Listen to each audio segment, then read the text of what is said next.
we are at the Indianapolis Spring Swap Meet, Indianapolis, and it's Friday about noon. It's pretty well overcast. Been looking like it's going to rain, but there's still a lot of people out here. A lot of parts, cars for sale. We'll go around and look at some of those. So people are still out here having fun, enjoying it, despite the clouds overhead. Hopefully tomorrow will be a little nicer weather and we'll get some more folks out here, but even today we got good stuff going on.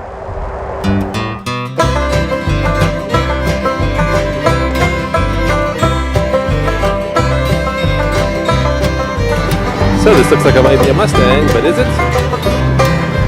Not at all.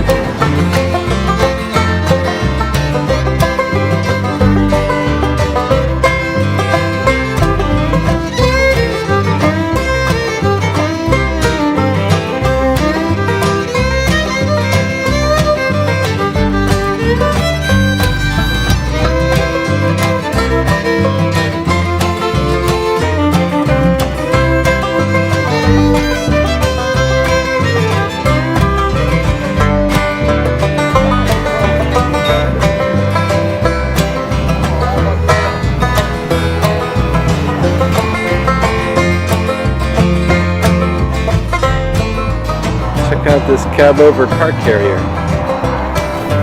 Here we have a 58 Chevy next to a 57 Ford convertible.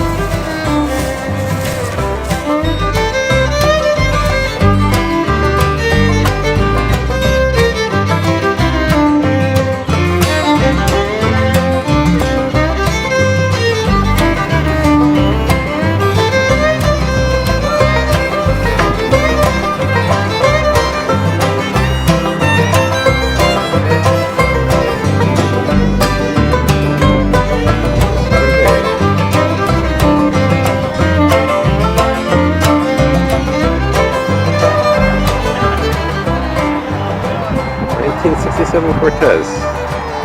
Slant 6 Chrysler Dodge, runs good.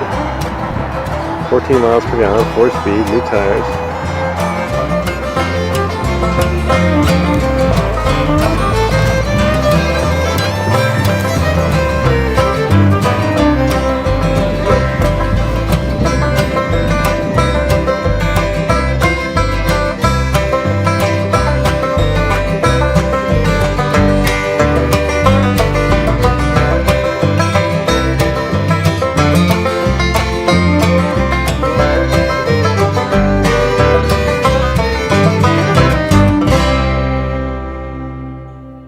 So here we are at the Indianapolis swap meet, spring swap meet, and we are talking with Mike Glanz. And you have some just amazing toy cars here. Tell me a little bit about how old they are, where you got them from, and all that. Well, they're mostly in the 1920s. These are, but first three here are Buddy L trucks, and kind of rare. They're hard to find in good shape. I've been collecting for about 15 years and have about 100 different pressed steel trucks of different brands.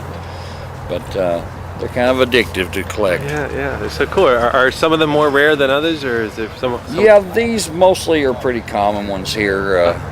The dump truck, they probably have made more dump trucks than all the rest of the styles of trucks put together, because they were sold more because they were the cheapest model back then. And but some of these are a little rare. This one over here, it has electric lights, and it's a ride-on fire truck version, and it's probably the hardest to find one here. In fact, it's the only one I've seen like it. So here we are talking with Carlos at the Indianapolis swap meet here, and Carlos is from Bumper Boys. I see you guys everywhere. Tell me a little bit about what all shows you go to. Basically just some of the major ones here, like I would say for Englishtown, Hershey, Carlisle. That's some of the bigger ones. And then we go to Springfield, and there's just so many of them. But I guess anything that's good, I guess we'll be there. Where do you end up finding the bumpers to start with that you? Basically, either swap meets or I get them at the junkyards in California and most of the western states. You know, running around there, just Actually, they know me now. They almost pile them all up instead of crushing them. They just cut them off and leave them out there for me. Anything from the 70s on down. And then we just, every routine route we do, we pick them up and then we bring them back to the shop. Is there certain vintage type, like is there like 60s or 70s or older? What seems to be selling the most now? Or? The most now probably would be the 60s. I think the 60s would be pretty much taking over all the market right now. And then you do get some 50s, but mostly 60s now.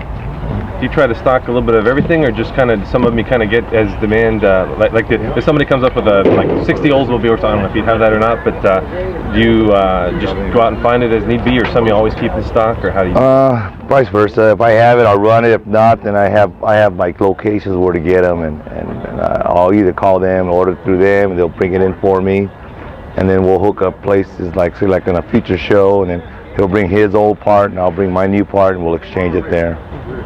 But basically, just kind of a thing where I've been doing it so long, I just know so many people, and we just basically know where everything's at, basically, you know. And then there's always hemmings when it gets rough. Do you do more of like selling new bumpers to people, or are people bringing in their bumpers for replating, which seems to be more? I basically do a lot more exchange. You know, that's very seldom where they'll bring their parts in and they want them exchanged. Most of their parts are pretty rough, you know, to start off with. So most of them want to have them exchanged, you know. Either that or beat up, pretty much, you know. You never know. How bad of a bumper can somebody bring in and still have any good out of it? It all depends on how rare it is, you know. You know, if I can exchange it, you know, they'll be more willing to go through that. And if it's all rotted out, say the bumper's all ripped or bent to pieces, you know, that's more or less, you know, get so much core credit for that if you get any at all. You know, but as long as they're not rotted up, I take them in. What's been like some of the like rarest, hardest to find, like some unusual requests you had to look forever for? Basically, it's 55 Cadillac rear bumper ends, 57 Buick rear bumper ends. Most of them are rears, you know, because all the exhaust and then whatever kicks back in there just rusts them all up. You know, basically it's the rears, like 64 Galaxy rear bumper. Just about every one of them are rotted out, and they're just getting too hard to find now, you know. So tell people if they want to get a hold of you, what's the best way? Either go to the website, bumperboys.com, or just see me at the shows, at the major shows I go to, you know. Well, thank you so much. You got it. We're standing here with Jim Winston at Winston Classic Panels here at Indianapolis. Tell us a little bit about what all you carry. We got all the truck parts, floor pans, rocker panels, cab corners, stuff like that. And then we sell the cowl induction hoods, just replacement fenders, doors, things like that for your Chevy, Ford truck. And we got Camaro and Chevelle quarters, basically. We used to handle the whole line for Roadrunner and all that, but all we do is Roadrunner, we do the Mopar Nats, and that's about it anymore. And we're based out of Dysart, Pennsylvania, which is near Altoona. We just run around from Wisconsin to Florida and do the whole East Coast doing car shows. We're on the road most every weekend. I see you got two big semis full of parts there. Yep. What part of your inventory can you fit in these semis there? Well, what you see laying here came here, you know. Some people wonder how we do it, but, you know, they look in there and it looks still full half the time, and they say, how did that come out of there? Yeah, it did. You know, luckily you can get it back in when you brought it, you know, so. Excellent. Yeah. Are there any certain parts that seem to sell more than others? Or? Not really. Not in my business. Everything basically moves about the same. There isn't anything that's really, really hot, you know. Everybody, I got what people need, you know, so that's what it counts. Are there certain parts that are just really hard to get that people are looking for and just hard for you to get, or? Not really. Not really. Most of the things I have, they can buy someplace else. They just pay twice as much for it. That's about it. We try to save the people money because we're at the show. They paid to come here. They can see what they get. If you're the same price as everybody else Monday through Friday, they'll wait till Monday through Friday to buy it. So we discount it and make it worthwhile coming to buy. Yeah. So if people want to get a hold of you and buy from you, they need to go to the car show.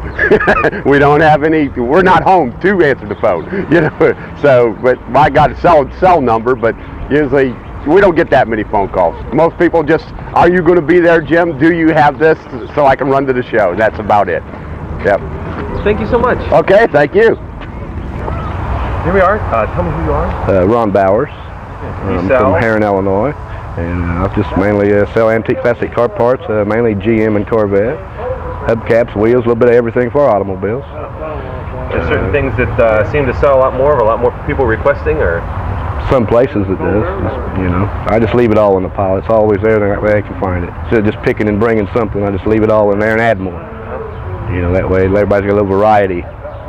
Keep looking around, see what's up, and find the piece they need, Throw it all out where they can find it. They don't have to dig for it,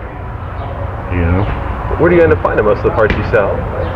Here and there, body shops, salvage yards, friends, wherever you can get a deal, auctions, sometimes estate auctions and stuff, shops going out of business.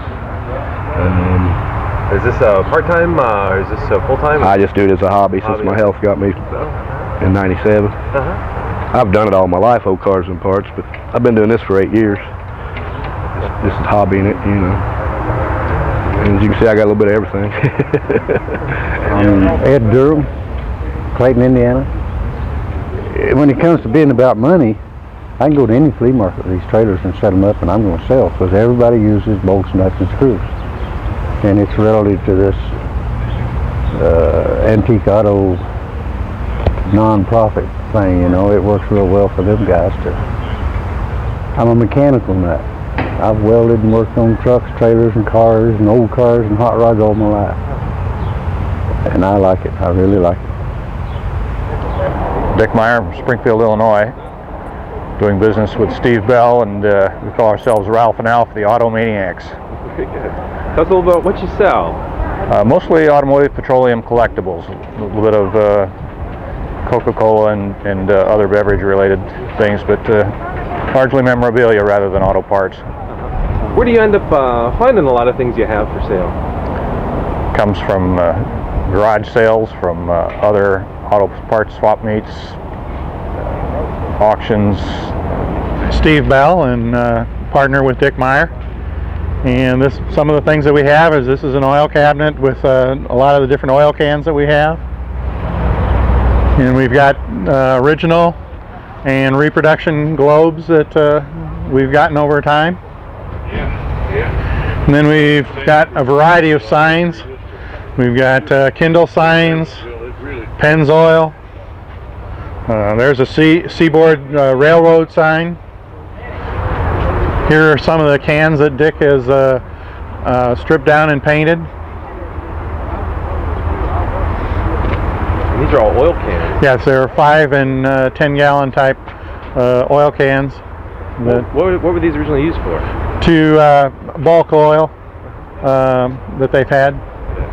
Okay, we can be reached either at Dick's residence or my own, Steve Bell at 309-747-2916, or Dick Meyer in Springfield at 217-498-9562. I'm Roger Morris, and the name of my company is Lasercraft. And what all do you? It looks like license plates, and what all different types do you? Well, we do laser engraving. We make custom mirrored parts, which this mirror, a lot of people walk by and they think this is chrome. This is mirrored acrylic, which is mirrored plexiglass. And the way we engrave it is we take the laser and we cut about 15 thousandths off of the back, which removes the mirror finish, and then whatever color we paint on the back shows through the other side. And then the wood products, we do jewelry boxes, pencil holders, and we take the same machine and we engrave directly into the wood with the laser. My internet address is Cobeer at Yahoo, COBEER at yahoo.com. Thank you so much.